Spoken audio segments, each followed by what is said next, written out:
नमस्कार दूध उत्पादक शेतकरी मित्रांनो, दररोज हजारो विचार डोक्यामध्ये येत असतात आणि त्यातला सर्वात महत्त्वाचा विचार म्हणजे की आपल्याला दूध व्यवसायामध्ये काहीतरी बदल केला पाहिजे.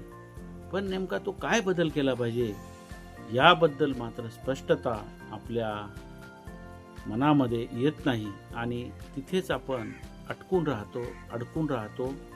मन गोंधळलेलं राहतं आणि तो विचार आपण तिथे सोडून देतो आणि पुढे जातो. पण हे किती दिवस चालणार मित्रांनो?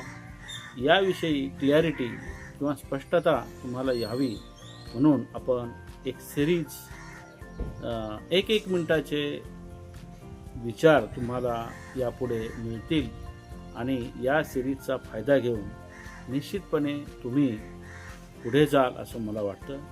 तर मित्रांनो, आजचा पहिला विचार हा आहे, शेतकऱ्याला उत्पादकाबरोबर व्यापारी किंवा व्यावसायिक सुद्धा बनण्याची आवश्यकता आहे. मित्रांनो, जोपर्यंत उत्पादक शेतकरी हा काही प्रमाणामध्ये किंवा पार्शली व्यापारी माइंडसेट जोपर्यंत होत नाही तोपर्यंत शेतकऱ्याला किंवा दूध उत्पादकाला योग्य भाव नफा मिळणार नाही आणि त्याच्या आर्थिक गरजा भागणार नाही.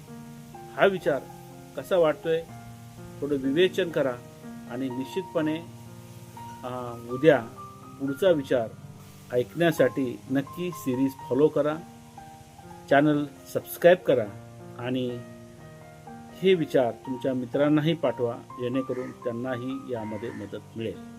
धन्यवाद.